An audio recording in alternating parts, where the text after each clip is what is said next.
Okay, good morning everybody. If you're wondering why there's so much recording equipment, it's not that my lectures are so good that they're being transmitted live to CNN or something like that, but well, you might have noticed that there's a camera installed in here and next door, so I'm just testing whether we actually get a good recording of this lecture with this built-in camera, so we can start using that instead of the ones that we carry around. So that's the only reason. In today's lecture, we should be talking about the synthesis and degradation of neurotransmitters.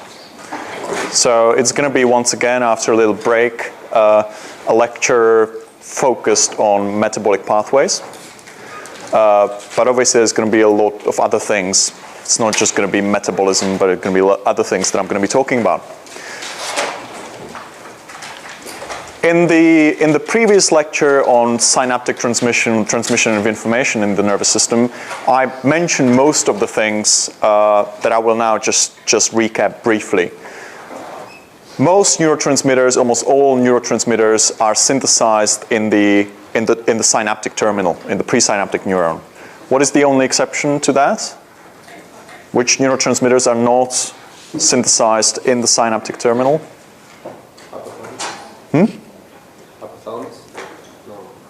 Which chemical neurotransmitters are not synthesized in the synapse itself? Huh? I think we mentioned last time. Proteins and peptides. Excellent. Okay, proteins, peptides, because they need to be synthesized in ribosomes, so they're synthesized in the nerve cell body. Everything else is synthesized in the synaptic terminal. So neurotransmitter is synthesized. It's packaged into secretory vesicles. These are released by the mechanism that we talked about. They get into the synaptic cleft, where they activate postsynaptic receptors. And in order to terminate the signal in the synapse, we need to get rid of the neurotransmitter that's been released. And there are two ways of doing that. One is degrading the neurotransmitter itself, which is the case for acetylcholine, okay, typically. Some other ones as well, which I'll mention.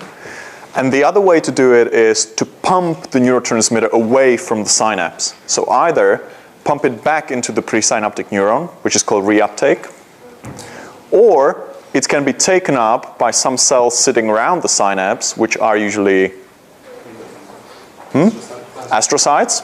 Okay? So some neurotransmitters are pumped into astrocytes, and then something happens to them. Okay? So that's the general overview, and we're going to be talking in more detail about the individual steps in this general picture. One more thing to keep in mind when we're talking about neurotransmitters, the blood-brain barrier, which you've heard about the structure, is impermeable to practically all fully formed neurotransmitters. So neurotransmitters that may appear in the blood, for example, as hormones or something else, they will not get into the brain. The brain cannot take them up or anything like that. That obviously makes sense because we don't want to be mixing up signals that are going on in the brain and that are going on elsewhere in the body. So the blood-brain barrier actually is impermeable to fully formed neurotransmitters. So they need to be formed in the nervous tissue itself. And again, we're going to be looking in detail at the individual steps in these pathways and how it's done. Do you have any questions about the general picture? Yeah, that was mostly just a recap from previous lectures. So let us first talk about the two most important, the most abundant neurotransmitters in the central nervous system, which are serotonin, dopamine. GABA is one of them. Not acetylcholine. Not dopamine. Glutamate. Glutamate and GABA account for more than 90% of all synapses in the central nervous system, probably substantially more than 90. Okay? So almost all synapses in the central nervous system, especially in the brain, have either glutamate as a neurotransmitter or GABA as a neurotransmitter. Okay? So all the other ones that you mentioned and all the other ones that we're going to spend substantial amount of time talking about their metabolism, they're actually minority neurotransmitters. They're very important for the proper function of the brain, but as far as abundance goes, they're just tiny, tiny minority. Okay? So the most important ones are glutamate and GABA. Right. Let's start with glutamate.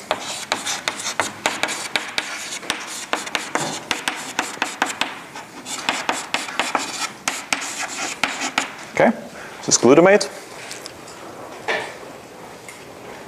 How do we make glutamate?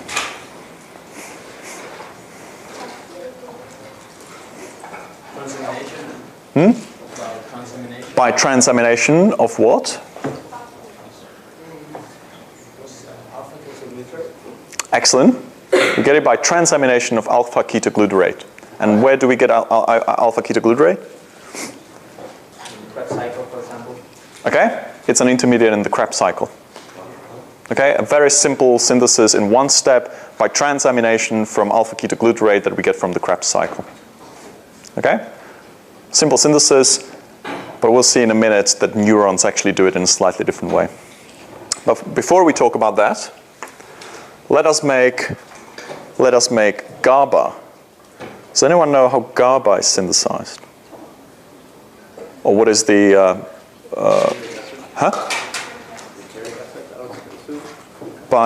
from butyric acid.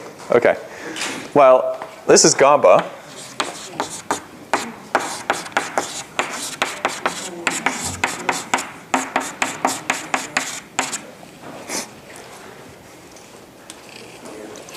So what do you think? How do we synthesize GABA? Decarboxylation of glutamate. Excellent. That's exactly how it works. Okay, we decarboxylate glutamate and we get GABA. What do you think the enzyme is going to be called? What is going to be the name of the enzyme? GABA carboxylase. Okay, so going in the opposite direction.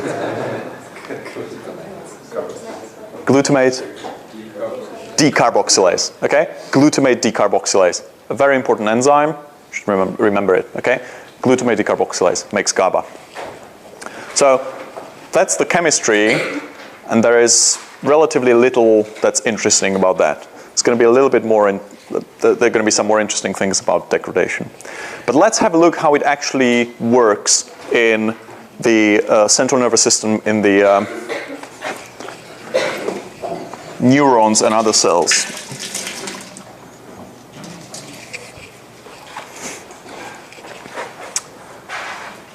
Okay, I'm gonna, yeah.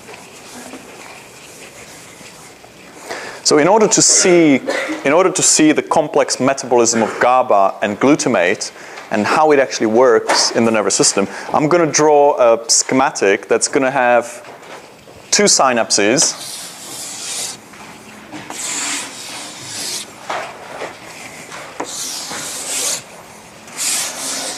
One of them is going to be a glutamatergic synapse. So it's a synapse that uses glutamate as a neurotransmitter. And the other one is going to be a GABAergic synapse. And what we're going to have in the middle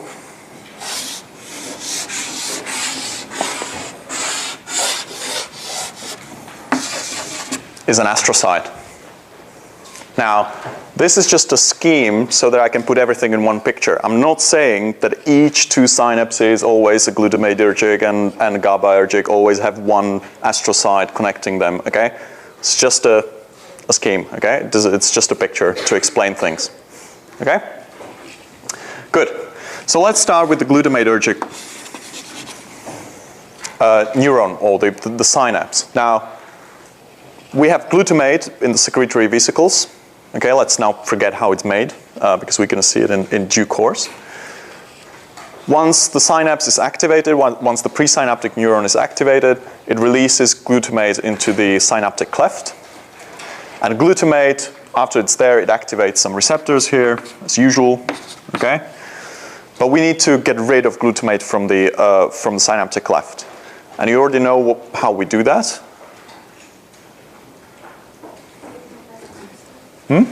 Decarboxylation. Yeah. Most of it, no decarboxylation. Most of it is taken up by the astrocyte. There's a specific transporter there that pumps glutamate away from the synapse into the astrocyte. There's a little bit of glutamate that goes back into the presynaptic neuron by reuptake, but the majority pathway of getting rid of glutamate is through a specific transporter into the astrocyte. Okay? Now what happens with glutamate in the astrocyte? There, it's turned into another amino acid, which is glutamine.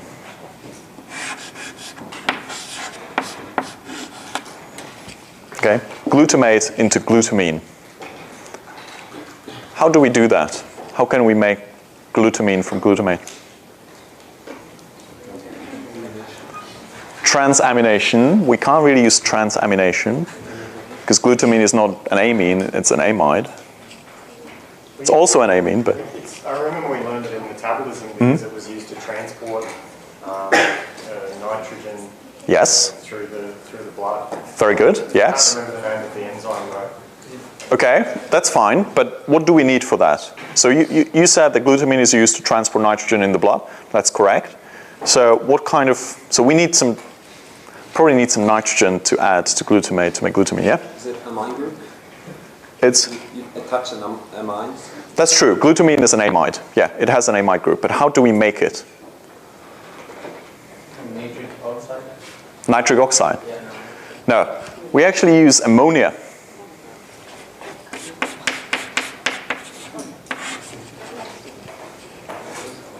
Okay? We use ammonia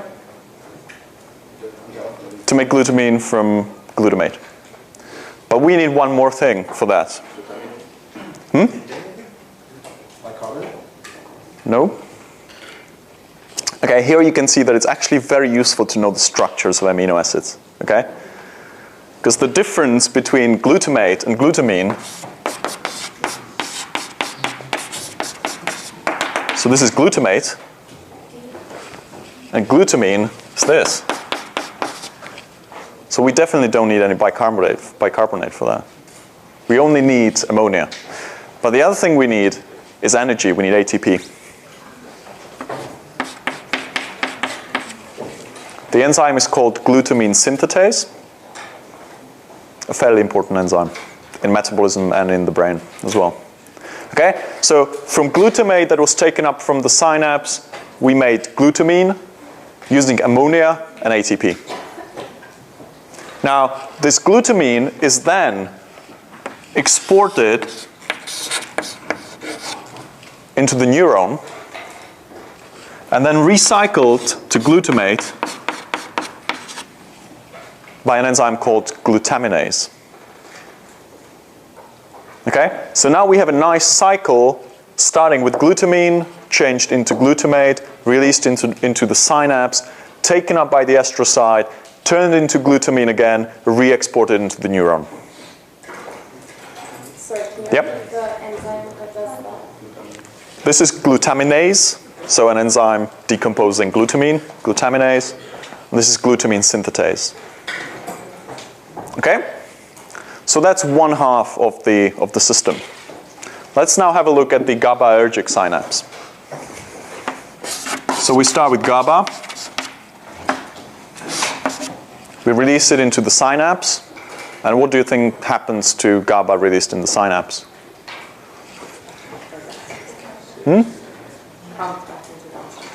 Yes.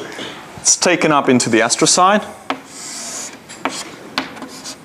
Again, there are transporters for that.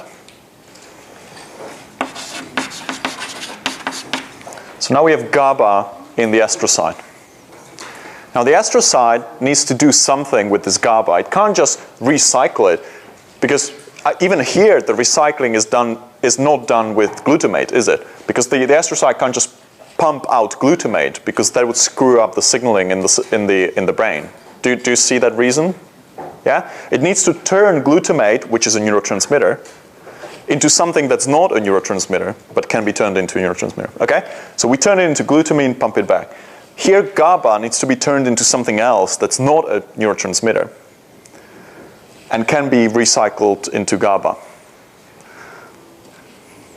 Guess what it could be.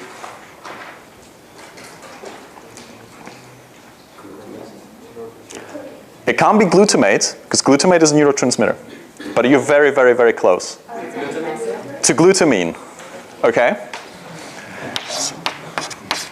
So in the end, we turn GABA into glutamine, and we pump it back into the presynaptic neuron. Here, it's turned, glutamine is turned into glutamate, and glutamate is turned into GABA. Okay? Do you understand this bit? Sorry, is it glutamine synthesized out of the astrocyte or? So GABA takes up, the astrocyte takes up GABA. By some steps that I'm going to describe in just a second, it's turned into glutamine. Glutamine is exported back into the presynaptic neuron, and then it's via glutamate, it's turned into GABA again. Now, let's talk about these missing steps here.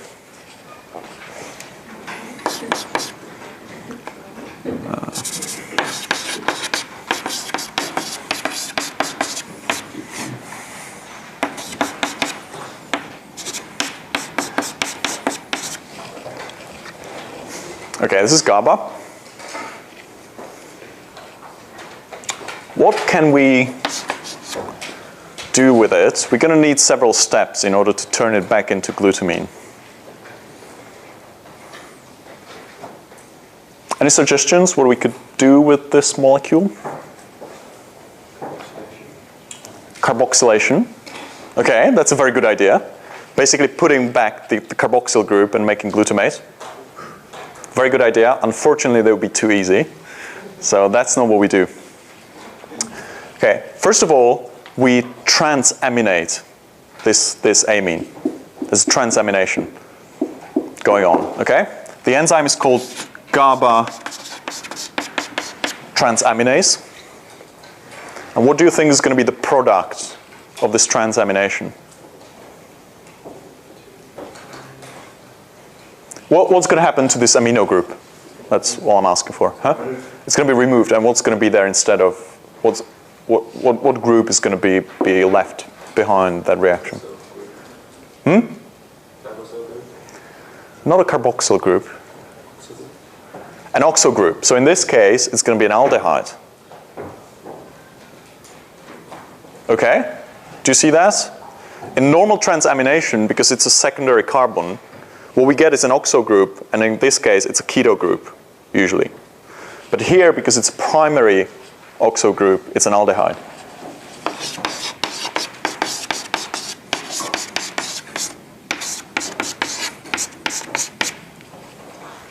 Like that. Yeah. Okay? We get an aldehyde group.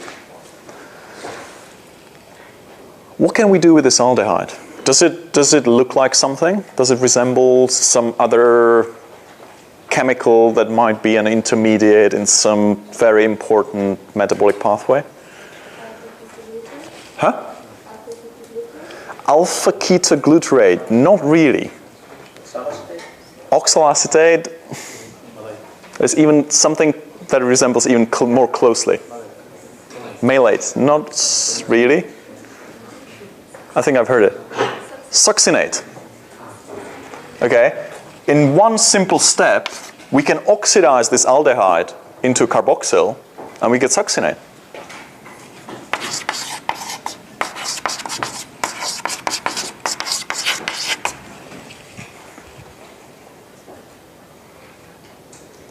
Okay? This compound is called succinate semialdehyde. So it's an aldehyde, only we take succinate and we turn one of the carboxyls into aldehyde, so it's a semi-aldehyde, just half aldehyde. Okay, succinate semi-aldehyde. It's not that important to remember that. But in one step, we oxidize the aldehyde, we turn it into succinate, and once we have succinate, we're fine, because we can easily make glutamine. How do we make glutamine from succinate?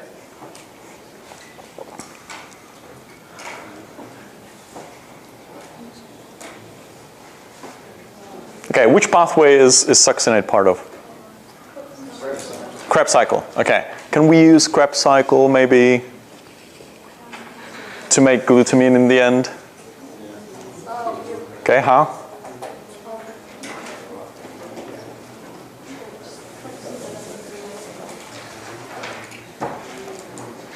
Any from oxaloacetate?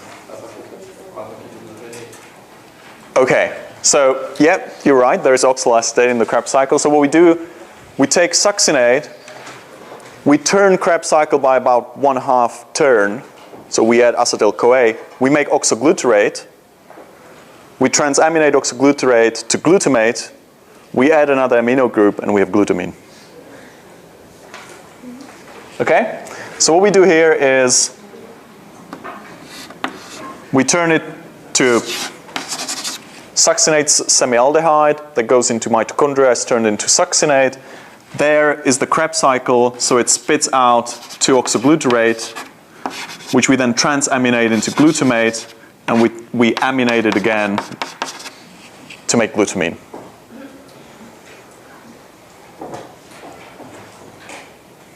Okay? GABA transaminated into succinate semialdehyde. That's turned into succinate. By 1/2 turn of Krebs cycle, we get 2-oxoglutarate. From 2-oxoglutarate by transamination, we make glutamate. And then by amidation, which we've seen already here, we make glutamine and we pump it back into the neuron. Okay? So that is the metabolism of glutamate and GABA. Now, a couple more remarks about this whole glutamate-GABA system. One important thing to realize again is, as I said, practically no fully formed neurotransmitters are capable to move through the blood-brain barrier. Glutamate is one of them. Glutamate does not cross the blood-brain barrier. And there are several reasons for that. One is that under normal conditions, the concentration of glutamate in the brain is much higher than the concentration of glutamate in the blood. So there is no reason for glutamate to get from the blood into the brain. Okay? Yeah, it's more glutamate in the brain, so it won't flow from the blood. Also, the transporters in the blood-brain barrier are set up in such a way that they basically suck glutamate from the brain into the blood and not the other way around. Okay? I'm not going to go into details, but basically glutamate under normal conditions does not get from the blood into the brain. It needs to be made metabolically inside the brain. Okay? So you may have heard about the problems of some people that eat glutamate in Chinese food. It's called Chinese restaurant syndrome. Not sure if you've heard about it. The idea used to be that it's this flood of glutamate that gets into the brain and obviously disrupts all these regulatory networks.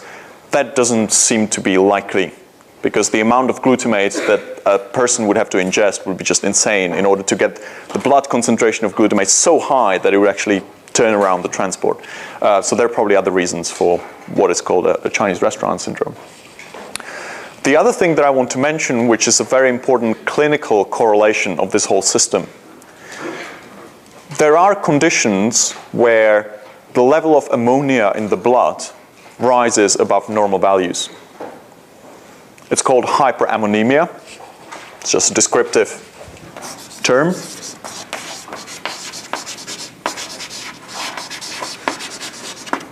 Hyperammonemia. Would anyone try to venture a guess which conditions could cause hyperammonemia?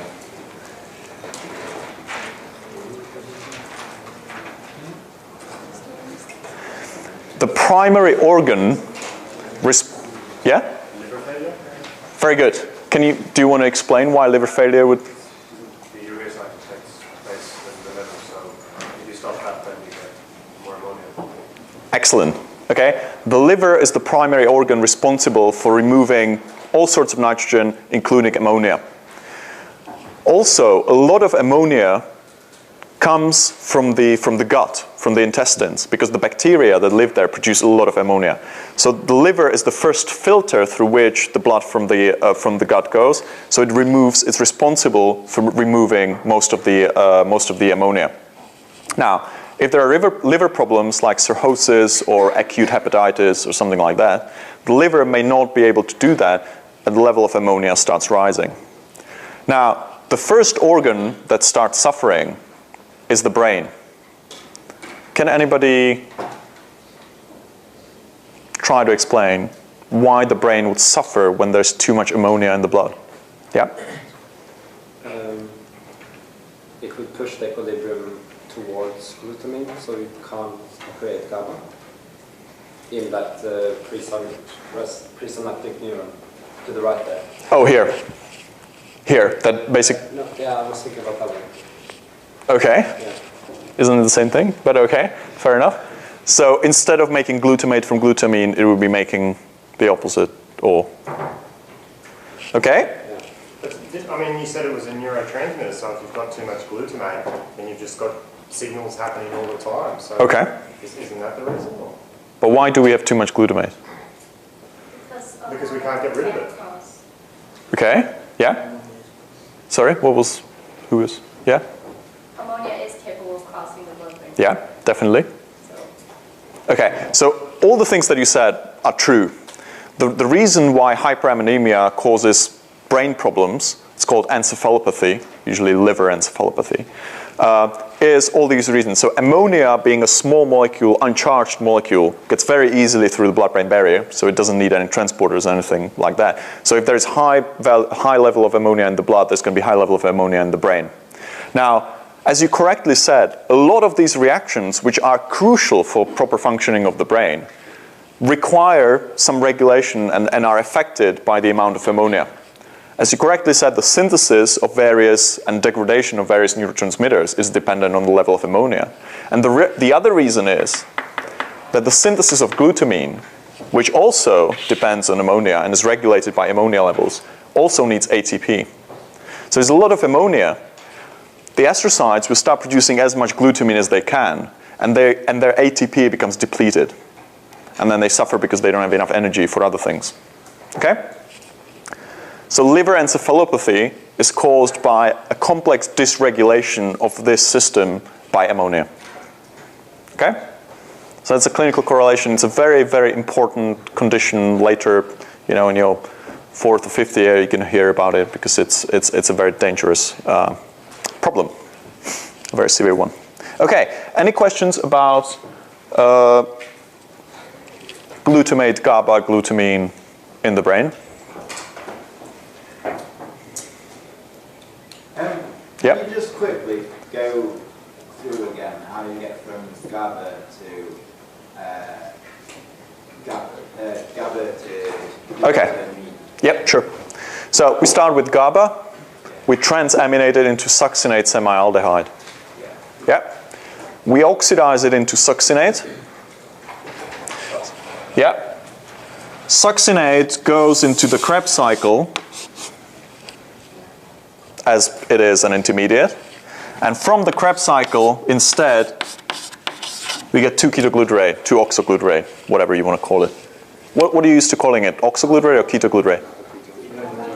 Alpha-ketoglutarate, okay. Alpha-ketoglutarate, okay? So that's what we get from the Krebs cycle. Yeah? Once we have alpha-ketoglutarate, through transamination, we can turn it into glutamate.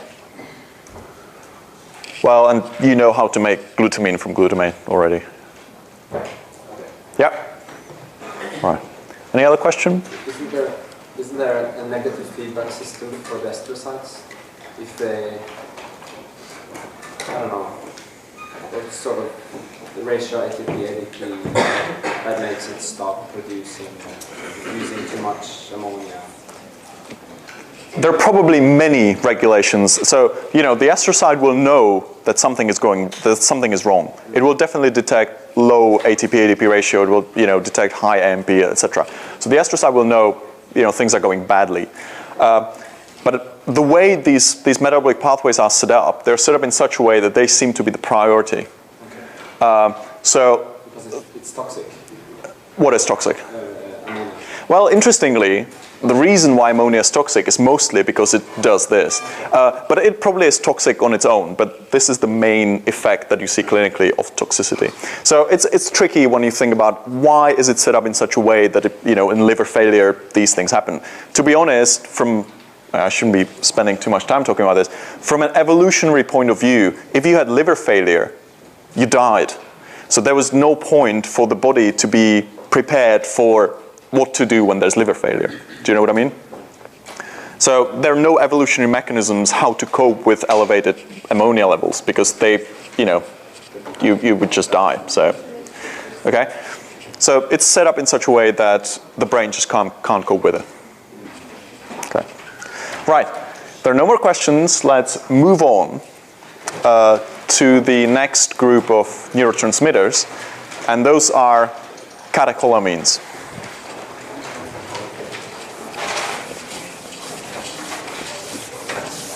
Oops. Okay.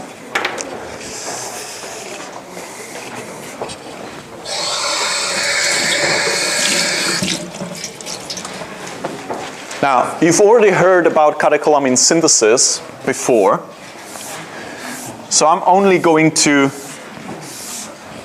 run through it so that I can make sure that you know what's going on, that you know all the names of the enzymes, etc.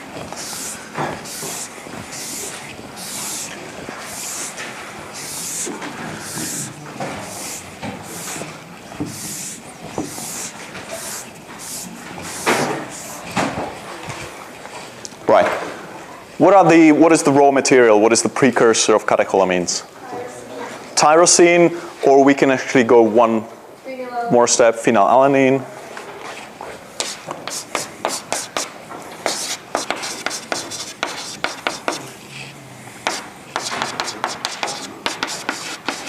Phenylalanine, which is turned into tyrosine by an enzyme called,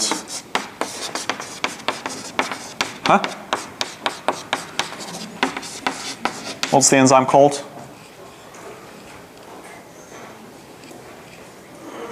Well, what's the difference between the two molecules?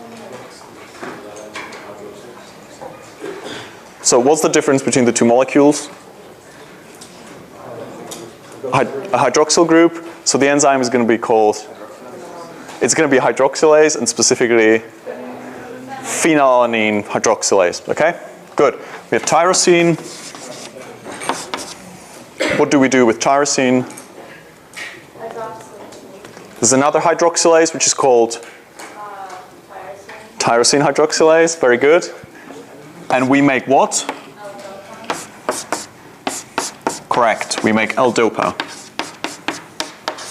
What does L-DOPA stand for? Very good. Dihydroxyphenylalanine. Okay, L-DOPA. Okay, what's next? Very good. So we remove the carboxyl group. What's the enzyme going to be called? The enzyme? Dopa decarboxylase. Very good.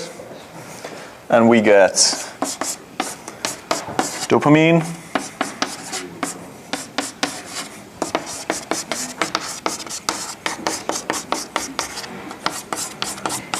Dopamine. There's another hydroxylation. Okay, good. So there's a beta hydroxylation. Where does it happen? On the beta carbon. Okay, which one is the beta carbon? Huh? The third carbon? 1, 2, 3?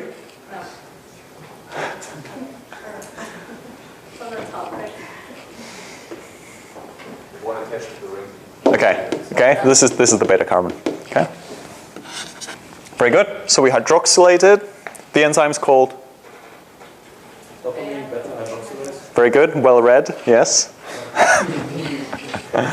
Dopamine beta hydroxylase.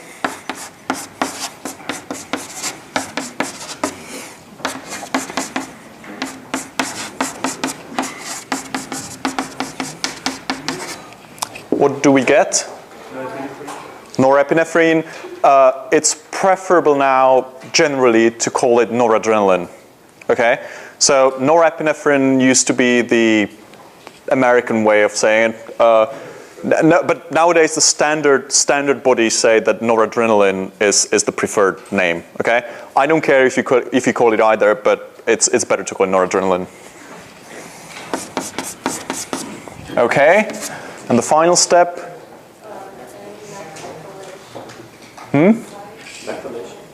Methylation. Okay, whereabouts? N-methylation. So where is it going to happen? Okay, on the nitrogen. Very good. What is the name of the enzyme?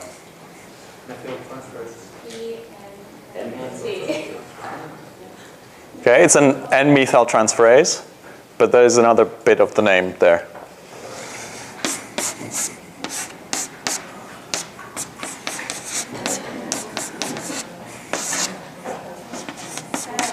Huh?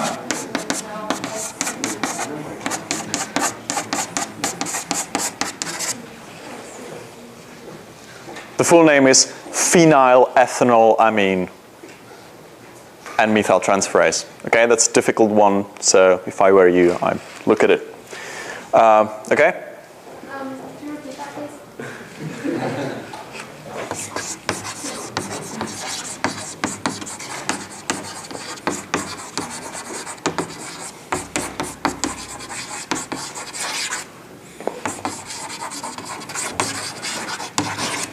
Okay?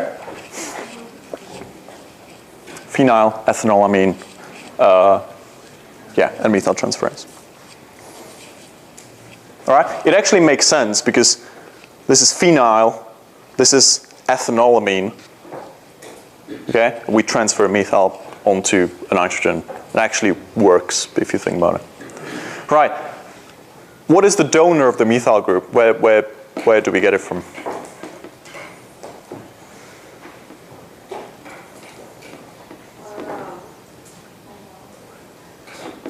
There aren't that many donors of methyl groups in the metabolism. Okay, what does SAM stand for? Okay, the important bit. S-adenosyl methionine. Okay, it's a derivative of methionine. It's an S-adenosyl methionine.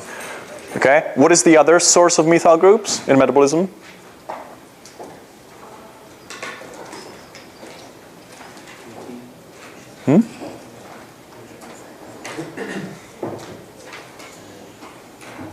We need it, for example, to synthesize nucleotides,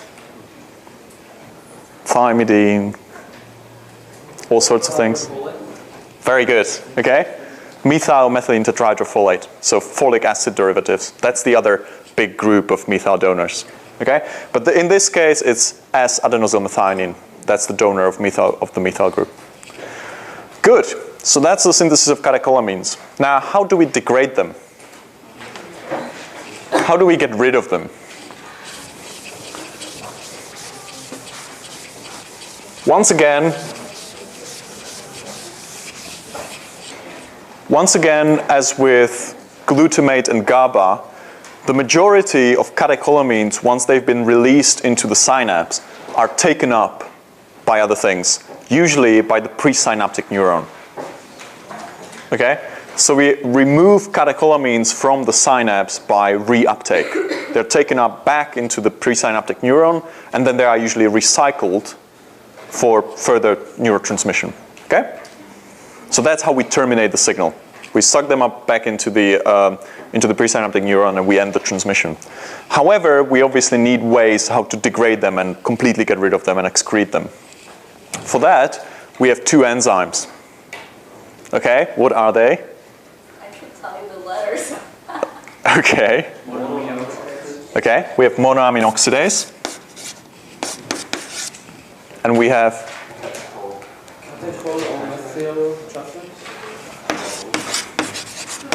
catechol O methyl transferase. Okay, two enzymes. Now, what do they do? First of all, let's take monoamine oxidase. Monoamine oxidase, as the name suggests, oxidizes an amine. Okay? Where do we see an amine in these three molecules? Is there an amine there? Yes, here, here, and there's a secondary amine here. So these amino groups are oxidized and by that removed by monoamine oxidase. Okay? What is going to be the result? What's going to be the product of the reaction? Instead of an amino group, we're going to end up with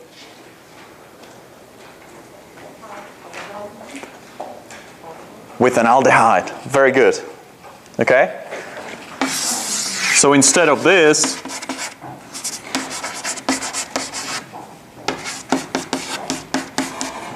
you make this. Okay? We chop the amino group off and we make an aldehyde instead. That works for all three. For dopamine, for noradrenaline, for adrenaline, it works exactly the same way. So monoamine oxidase just chops this away, makes an aldehyde. Now once we have an aldehyde, what usually happens in the metabolism? If an aldehyde, what do you do with this? You oxidize it, okay? So you oxidize it into a carboxyl group. And we have a carboxylic acid which is pretty well soluble in water and can be excreted. Okay? So that's what monoamine oxidase does. How about catechol O-methyltransferase? Again, it's in the name of the enzyme, what it does.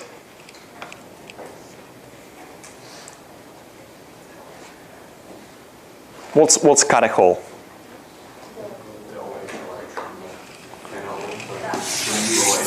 Okay? This is catechol. So what will catechol O-methyltransferase do?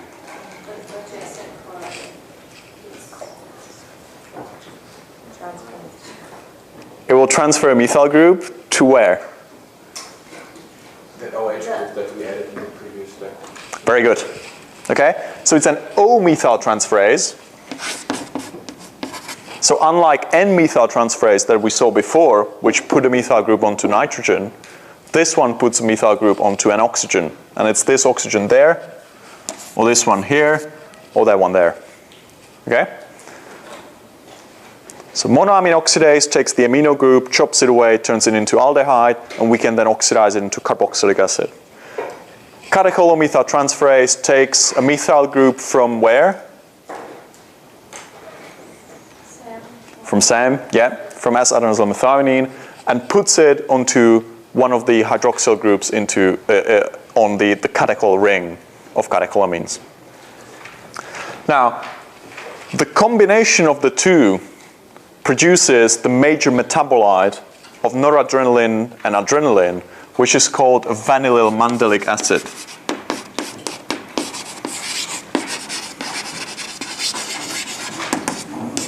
Now, I'm just writing this so that you see the name. It's used in clinical medicine to measure the production, in certain conditions, the production of catecholamine, so you can measure it in the urine. And it's actually because there are some tumors that can produce adrenaline and noradrenaline, so you can detect those tumors by measuring the amount of vanillyl mandelic acid in the urine. You don't need to remember the name. Just be aware that there is a product of the degradation that we can measure, and we do measure in the urine. Okay. Any questions about the metabolism of catecholamines? If not, let's have a 5-minute break.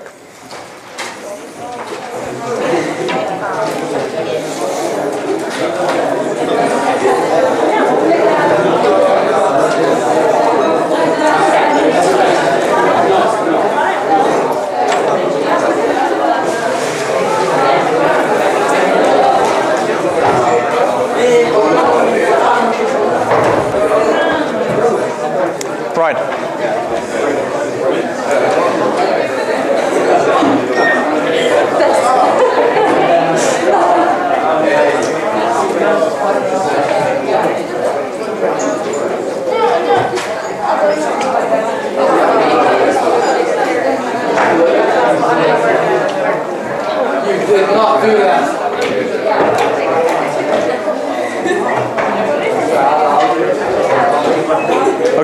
just have a snarky comment that now maybe you see that why we wanted you to, that's okay, yeah.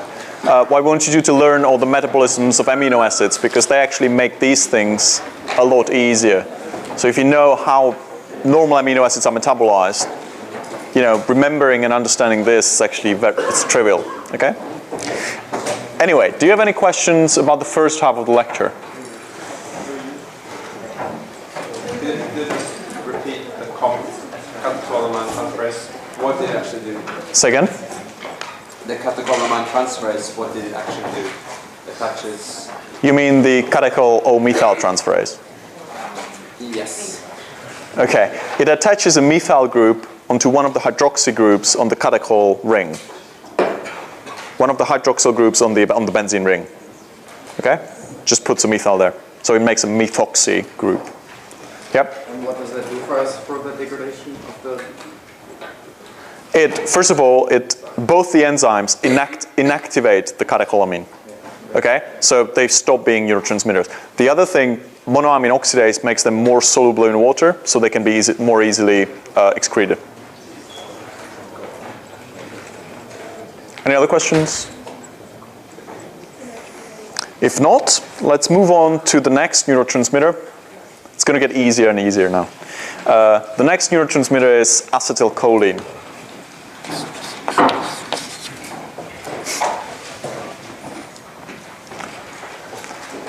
How do we make acetylcholine?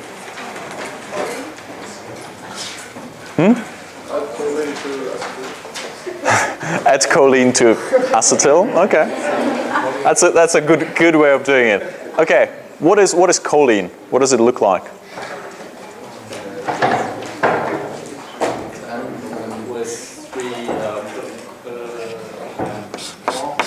With three what? Carbon. 3 methyl groups. Positively charged. Okay.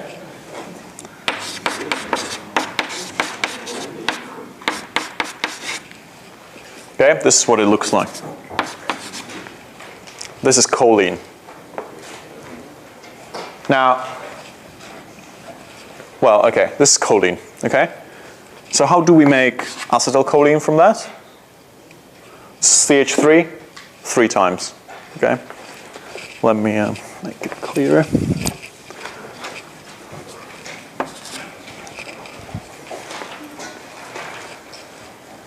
How do we make acetylcholine from that? What do we add? Sure. Do we just find an acetyl group lying around? No. Very good. Acetyl-CoA. And where do we attach the acetyl group? Okay, so we make what? What is going to be, what is? An ester bond. Very good.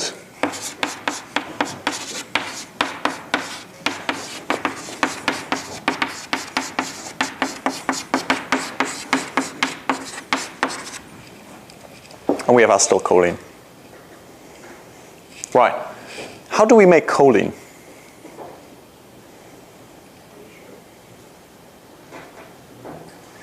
Does it look like something that you might be able to make from something that we already have in the body or something like that? It's not a vitamin, okay? To be fair, the brain actually takes up most of choline from the blood. It doesn't actually make a lot of choline. It's the liver that makes the most choline for the body. But still, it's something we make in the body. So when you look at the structure, is there something we could use to make it?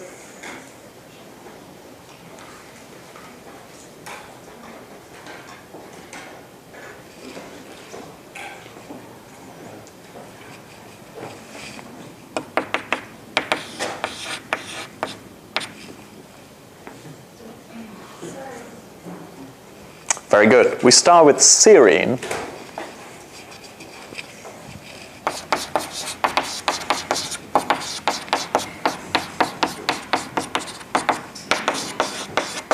Okay, this is serine, the amino acid. I'm sure you've met before. What do we need to do with serine in order to get this? Yeah? Very good. The first step, we decarboxylate it. And we get something like this.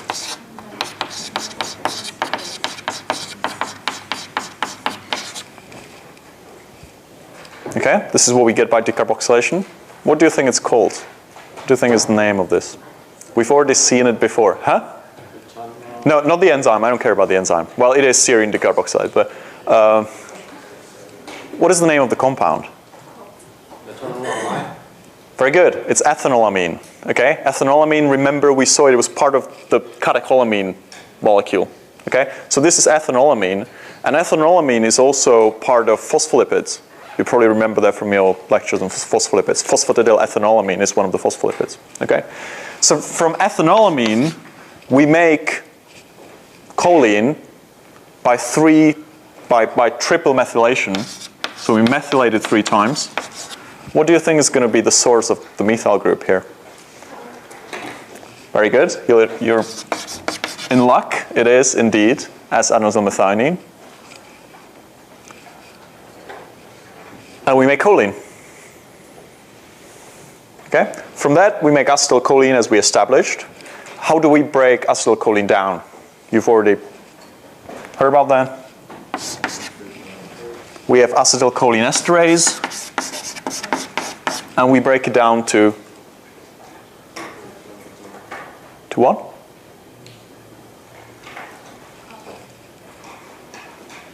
What do you think we're going to break it down to? We can't break it into acetyl. Acetyl doesn't exist. Huh? We're not going to break it down to acetyl-CoA because that would need some ATP. We're going to break it down to acetate, to acetic acid. Okay? So we're going to get acetate and choline. Now, choline is taken up back into the presynaptic neuron and is recycled into acetylcholine and repackaged into secretor vesicles. And acetate is just plain metabolized by any cell that's around because metabolizing acetate is pretty easy. Yep? I had a question about the, like, say, folate. Are there a general group of reactions that we use? No, there is really no general group of reactions. You pretty much have to remember which one's which. Yeah. So in nucleotide metabolism, it's all tetrahydrofolate. Yeah. There are specific reactions that have tetrahydrofolate, so yeah. Okay. And this is the metabolism of acetylcholine. Yes? Normally it says serine gets what can be concentrated to again? Just the name. To ethanolamine.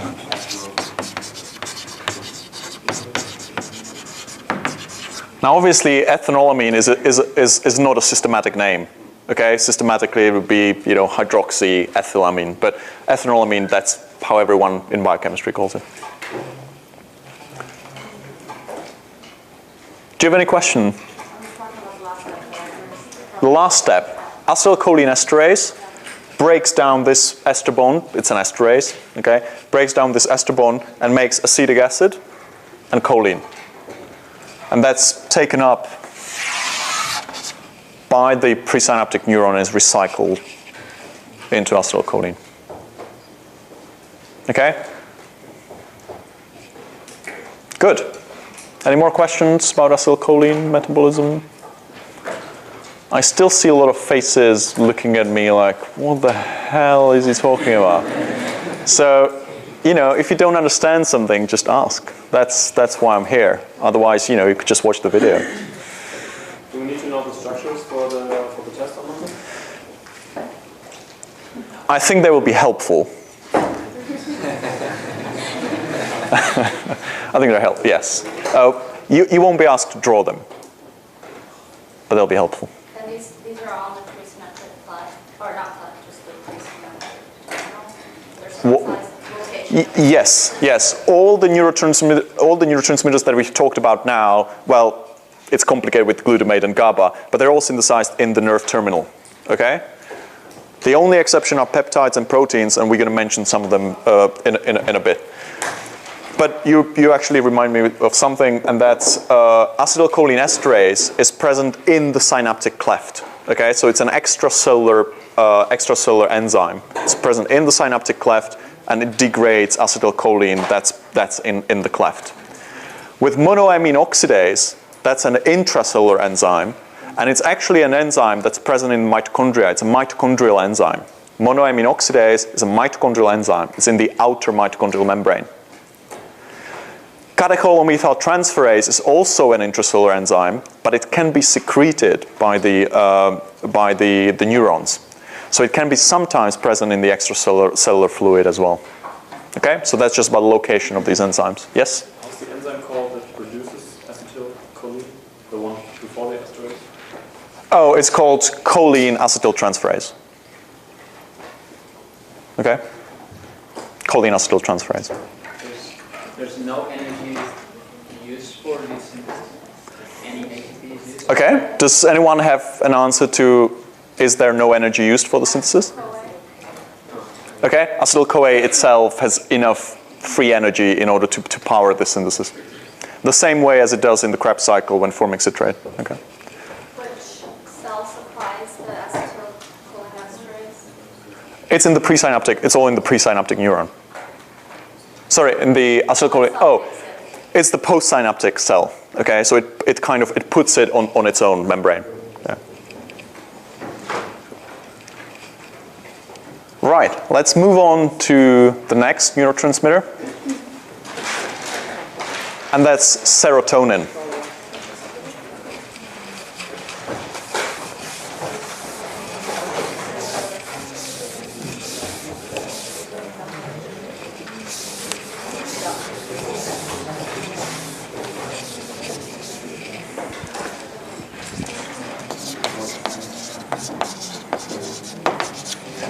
Now, serotonin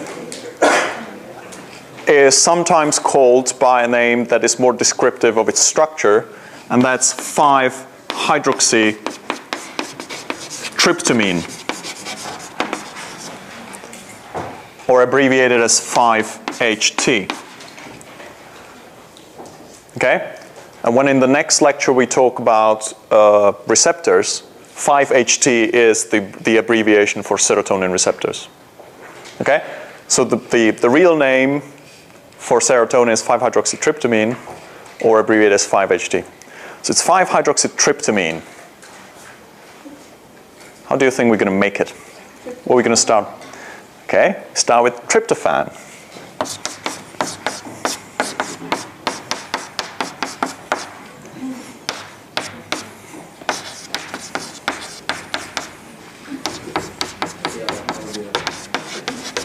Okay, start with tryptophan. You don't have to draw the structures. They're in any biochemistry textbook, okay? Or you know them already. Okay, so we start with tryptophan. How do we make 5-hydroxytryptamine?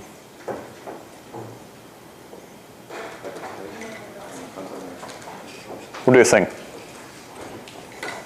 There are probably going to be at least two processes, or two. Okay, we need to hydroxylate it. And transamination. Decarboxylation. Okay, so from an amino acid, we're going to make an amine. Okay, so correct. The two steps are hydroxylation and decarboxylation. Hydroxylation is the first one. The enzyme is called tryptophan hydroxylase. Okay, and we hydroxylate the position 5. Well, obviously, it's a 5-hydroxytryptamine. 1, 2, 3, 4, 5. Oops, yep.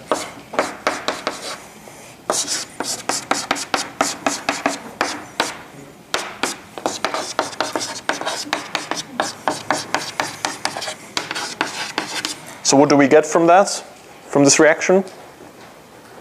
Started with tryptophan, we added a 5-hydroxy group, so we have 5-hydroxytryptophan. And in the next step, we get rid of the carboxyl group, as you correctly said. Okay, what do you think the enzyme's called? Okay, yeah, you could call it 5-hydroxytryptophan decarboxylase. But in fact, this enzyme, and I should have mentioned it before, this enzyme is called aromatic amino acid decarboxylase. And it's the same enzyme that does the decarboxylation in catecholamine synthesis. Okay? So it's called L-aromatic amino acid decarboxylase. Okay, and it's a general enzyme that can decarboxylate. Is there anything you don't understand? No, I'm just having trouble seeing. Does it say O2 on it or what? CO2. Okay, CO2. L-aromatic amino acid decarboxylase. Okay, it's the same enzyme as dopa decarboxylase. Okay, but you can call it basically whatever you really want in this case. Right, I'm not going to draw the structure of serotonin or 5-hydroxytryptamine because it should be obvious. We just remove the carboxyl group. Okay, and we get an amine, and that's serotonin. Okay? So the next step of that is serotonin. Yeah. Yeah. How are we going to degrade it?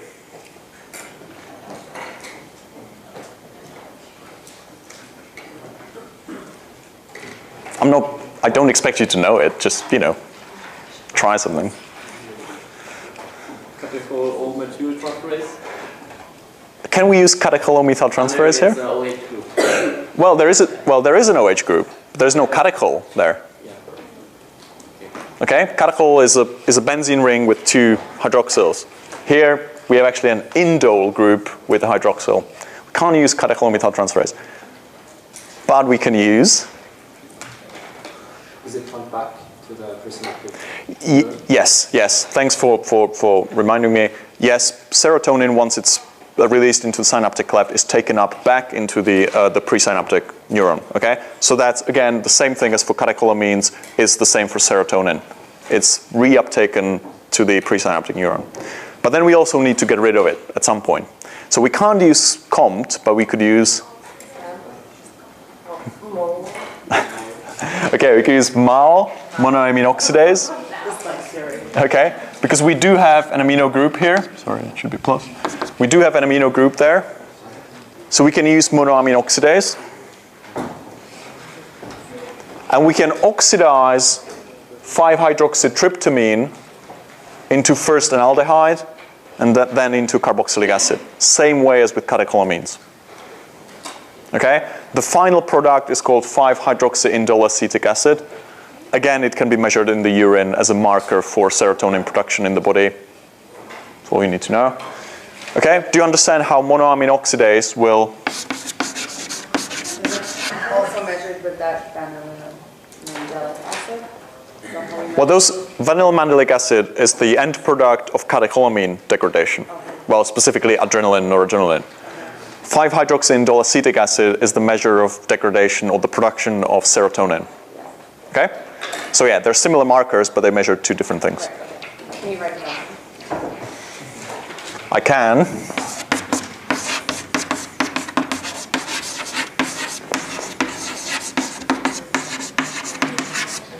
(5-hydroxyindole acetic acid). Okay, 5-hydroxyindole acetic acid.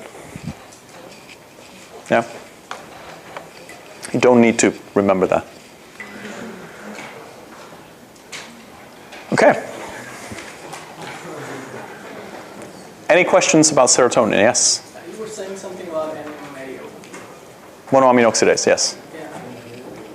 Yes, I was saying that monoamine oxidase, in addition to degrading catecholamines, it can also degrade serotonin and make 5-hydroxyindole acetic acid. Okay? Good. Moving on.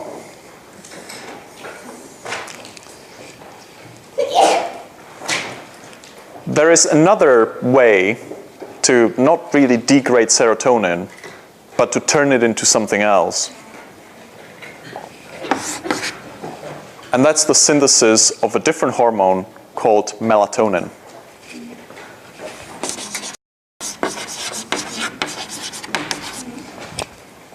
Melatonin is synthesized from serotonin.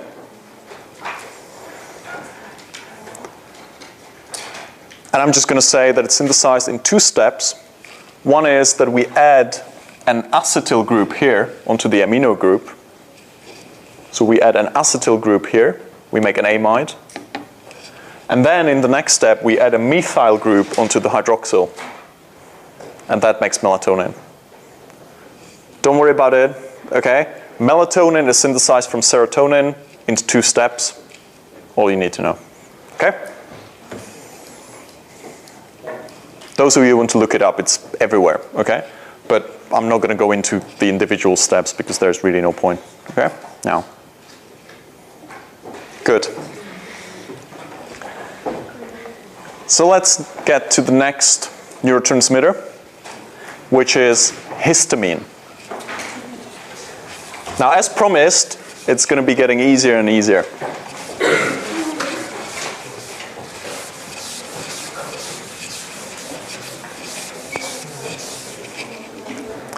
Histamine.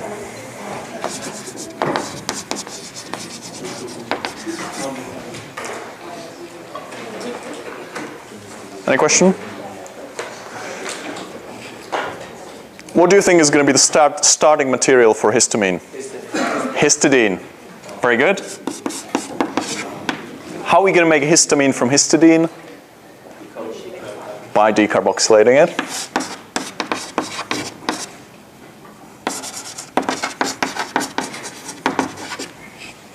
That's it. Okay, we have histamine. Now, the enzyme here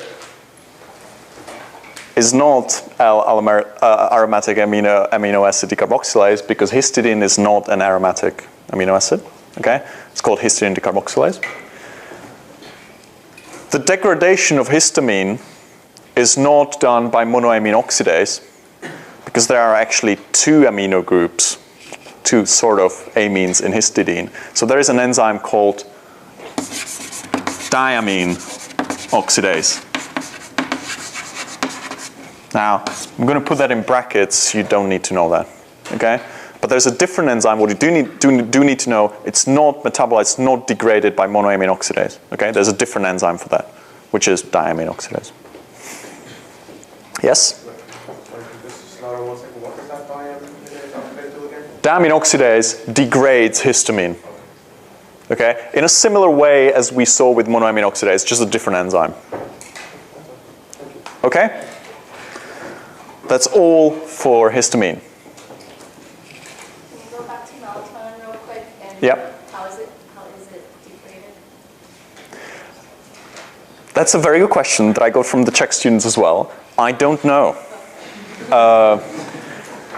I think it's excreted either completely unchanged or just glucuronidated. I don't think there is a metabolic pathway for chopping it into bits. But honestly, I just don't know. Okay? I don't know. On that one, you said the OH group was Methylated. yeah, and the other. Okay, let me just. I thought you wouldn't be interested, so I wasn't.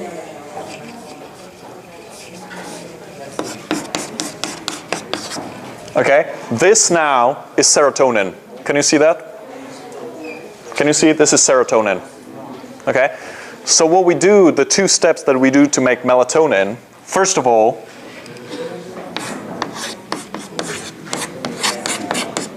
we add an acetyl group to the nitrogen. Okay, so we make N-acetyl serotonin. And then in the next step, we methylate the hydroxyl group. And this is now melatonin. Okay? So you wanted to know, now you know. Right. I'm actually doing pretty well. The next group of neurotransmitters that I want to talk about are peptides, peptide neurotransmitters. As I said before, unlike all these small molecule neurotransmitters, peptides are synthesized in the cell bodies because they need the nucleus and they need the transcription apparatus that's in the cell body. Now, the majority of peptide neurotransmitters are synthesized as huge long proteins that are then chopped into bits that are the actual neurotransmitters. Okay? So there are several relatively large peptides that are then processed by chopping them into small bits. Now, I want you to remember one of them, which is quite important for several different things. The abbreviation is POMC. Does anyone know what it stands for? It stands for pro-opiomelanocortin. Pro-opiomelanocortin.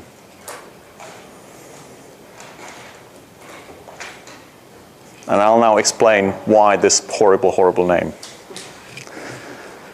This horrible, horrible name is, it's so horrible, because it gives rise to several different peptides when it's chopped into bits. And the three of them, one is beta endorphin, which is an opioid.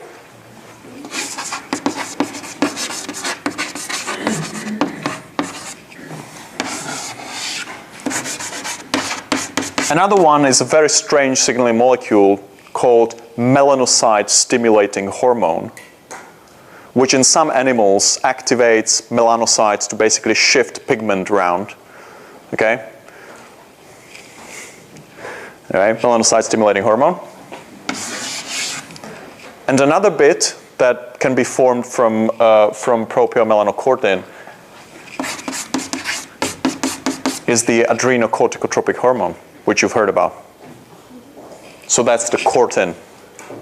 Okay? It's adrenocorticotropic hormone. Okay? So pro-opiomelanocortin is a big precursor. There are actually several other peptides or alternative, peptides that can be formed from that. These are just the three important ones, and also the three that explain why this name is formed in such a way. Okay? So we can get some opioids from it. We can get some hormones that do something with melanocytes, and we can get some hormone that does something with adrenal cortex. Okay? That's all I'm going to say about peptide, about the synthesis, and, well, the degradation is just that the peptides are chopped up into amino acids. Okay? Nothing special there. Do you have any questions? What was MSH? Melanocyte-stimulating hormone. Okay, melanocytes, yeah, melanocyte-stimulating hormone.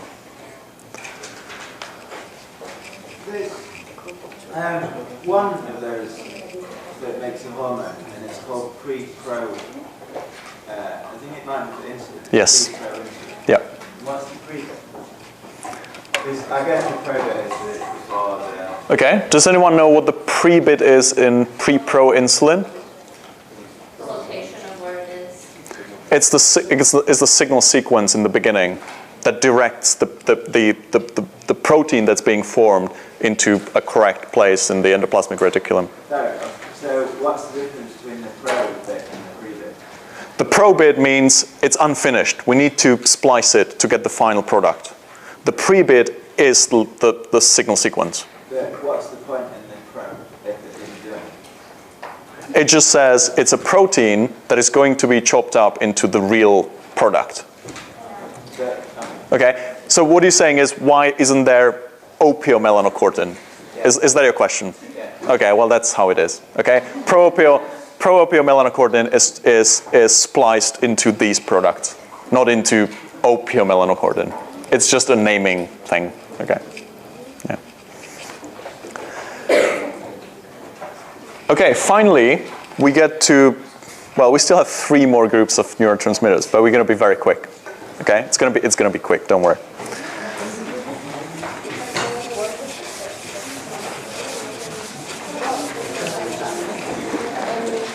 The first one is nitric oxide. And you already know about that, so it's going to be super quick. How do we make nitric oxide? From arginine. What are the products? Citrulline and nitric oxide. What are the enzymes? So what is the enzyme? NO synthase. Do we have different types of NO synthesis? Yes, like, for example? 1, 2, and 3. Okay, that's interesting. That's what the Czech student said as well. Indeed, we can call them 1, 2, and 3, but there is actually a better name of naming them. There's enos, ennos, and inos. E stands for endothelial, so it expressed in endothelial cells. N stands for, okay, it's neuronal one. And I stands for inducible. You can also think that the I stands for immune cells, because the inducible NO synthase is present mostly in immune cells. Inducible. So these two NO synthases are together called constitutive, because they are present in the cell all the time. They're constitutively present in the cell all the time. And they need to be activated in order to start producing nitric oxide. What is the activation signal for constitutive NO synthesis? Do you know? Okay, acetylcholine, that's true, but that needs to go through some more steps. What's the actual signal for activating NO synthase? Calcium, okay? They're activated by calcium. The inducible or immune nitric oxide synthase is not constitutive. It's not in the cell all the time. It needs to be induced. It needs to be produced when it's needed, okay? But once it's produced in the cell, it's not really regulated very much. So once it's there, it produces nitric oxide. So that's the difference between the constitutive ones, which are there all the time and only become activated when calcium rises, well, calcium levels rise. The inducible one needs to be produced as a protein when the cell needs to produce nitric oxide. Okay? Do you see the difference between inducible and constitutive enzymes? Okay, most people do. That's good. Okay, how is nitric oxide degraded?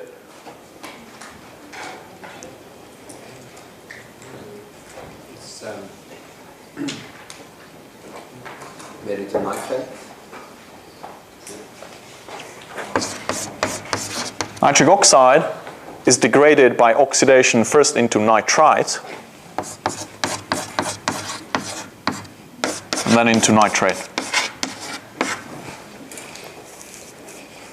Do you know what catalyzes this oxidation?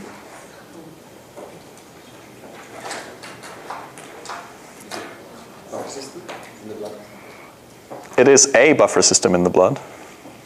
But which one? No, it's actually hemoglobin. Okay? Oxyhemoglobin contains oxygen. It has fairly high affinity for nitric oxide. So nitric oxide binds to oxyhemoglobin and is oxidized into nitrite. Okay? And nitrite can be just excreted in the urine. You can measure nitrite excretion in the urine, which tells you about how much nitric oxide people produce. Okay? It can also be oxidized to nitrate, which is actually done by bacteria, etc. Not that important. Okay? So nitric oxide is degraded to a large extent by oxyhemoglobin into nitrite, and then potentially to nitrate. Okay? Last two things. Cannabinoids, endocannabinoids. We're not going to spend a lot of time with cannabinoids just to say, well, obviously, delta-9 THC tetrahydrocannabinol, which is in marijuana, needs to have some receptors to bind to. It binds to cannabinoid receptors, and these receptors were obviously not made for THC, they were made for endocannabinoids, some ligands in the brain that can bind to cannabinoid receptors. One of these ligands, and the only one that actually has been studied and confirmed to be a natural ligand of endocannabinoid receptors, is called anandamide. Anandamide, which is a name, well, obviously it's an amide. And ananda, I'm told, in Sanskrit, means bliss. Okay? So that's just the formation of the word. Okay? Bliss, like elation. Yeah. What other words I could use? Some native speakers tell me some other synonyms of bliss. Anyway, okay, so it's just the name is formed from a Sanskrit word for, being high, and it's an amide. Now, why am I talking about it? I'm talking about it because it's chemically a very interesting neurotransmitter, because it's actually formed from fatty acid. So anandamide is actually a compound from arachidonic acid plus our favorite ethanolamine. So you take ethanolamine, you react it to make an amide bond with arachidonic acid, and you have anandamide. Okay? That's all you need to know, that it's a fatty acid derivative from arachidonic acid. And final word is about purines.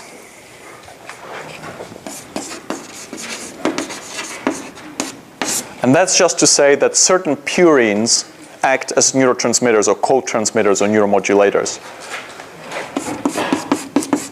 ATP is one, so ATP can actually act as a signaling molecule. Okay? And also adenosine. There are specific receptors, purinergic receptors, that actually react to these signals. I'm not going to talk about the synthesis or the degradation because you've had that in nucleotide synthesis and nucleotide degradation. So you should know that.